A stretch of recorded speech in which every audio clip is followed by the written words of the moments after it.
안녕하세요. 반갑습니다. 로앵커입니다. 오늘은 슬프지만 대출에 대해서 한번 이야기해 볼까 해요. 통계청이 2018년 일자리 행정 통계 임금 근로자 부채 자료를 발표했는데요. 우리나라 임금 근로자, 그러니까 일하는 사람들의 1인당 평균 대출액이 4,076만 원으로 전년보다 281만 원, 7.4% 증가한 것으로 나타났습니다. 그리고 중위 대출액, 그러니까 임금 근로자를 잔액순으로 이렇게 줄지었을 때 정중앙에 위치한 사람의 대출이 3,660만 원, 이것도 전년 대비했을 때 10.3% 342만 원이 증가한 것으로 나타났죠.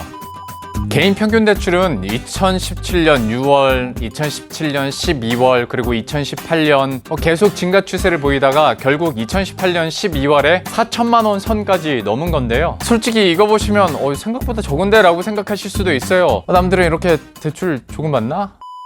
어쨌거나 임금 근로자입니다. 그러니까 모든 개인이 아니라 임금 근로자의 개인당 평균 대출액이 4,076만 원이더라 라는 통계가 나왔다고 해요. 자, 그럼 여기서 내용을 조금 더 세분화해서 문제점을 한 두 가지 정도만 짚어드릴게요. 우선 40대 1인당 평균 대출액이 6천만 원으로 가장 많았습니다. 정확히 말하면 5,958만 원이었는데요. 그 다음이 30대로 5,301만 원, 그리고 50대가 4,981만 원으로 역시 평균치를 모두 웃돌았습니다. 이 중에서도 29세 이하 평균 대출이 38.5% 무려 304만 원이나 증가했고요. 70세 이상은 오히려 53만 원이 줄었어요. 자, 이렇게 29세 이하나 30대 또 40대의 평균 대출 증가액이 이렇게 많은 건 아무래도 집이 가장 크죠. 이때 집 계약을 해서 이후로 계속 대출을 받아가며 갚는 일상의 반복이니까요. 너무 슬픈 현실인데, 대출의 성격을 보더라도 이 나이 때는 집을 사기보다는 전세로 사는 사람들이 많잖아요. 그래서 대출 상품도 주택담보대출보다는 전세 자금이 더 많을 것으로 지금 예상이 되고 있고요. 그 다음이 주택담보대출일 것으로 추측이 되고 있어요.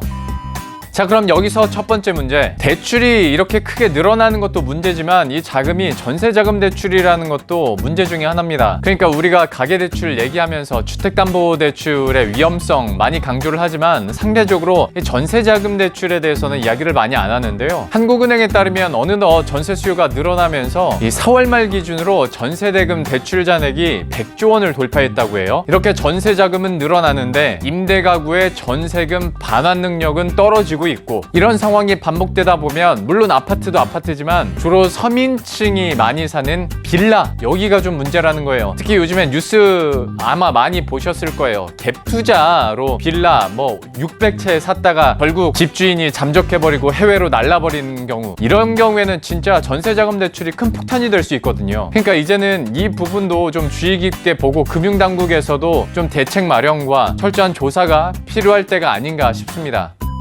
자, 그리고 바로 두 번째 문제를 한번 지적해보자면, 이번 통계에서 나온 대출 중에서 이걸 산업별로 한번 구분해보면 부동산업하고요, 숙박 음식업점의 연체율이 높게 나타났어요. 그런데 이 업종들은 모두 경기에 굉장히 민감하게 반응하는 업종군이기 때문에 지금처럼 경기가 계속 둔화되고 또 앞으로도 또 개선될 여지를 찾아보기 힘든 상황이라면 이들 업종군의 연체율은 계속 늘어날 수밖에 없고요. 게다가 대출을 받은 기관도 은행보다는 비은행 기관이 많다고 해요. 그러면 장사는 안 되는데 금리는 높고 하다 보면 상환 부담은 계속 늘어나는 상황에서 상환 능력은 계속 떨어지고, 그러면 또 연체를 하게 되는 악순환이 반복되는 겁니다. 참 이런 통계들을 보면 암울할 수밖에 없죠. 그런데 이게 지금 우리들의 삶이자 우리들의 현실이고 또 금융당국에서 조심해야 되는 폭탄 중에 하나라는 점은 변하지 않습니다.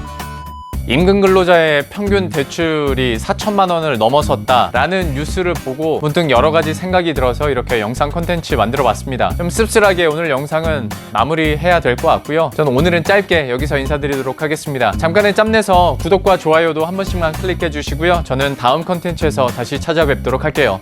안녕.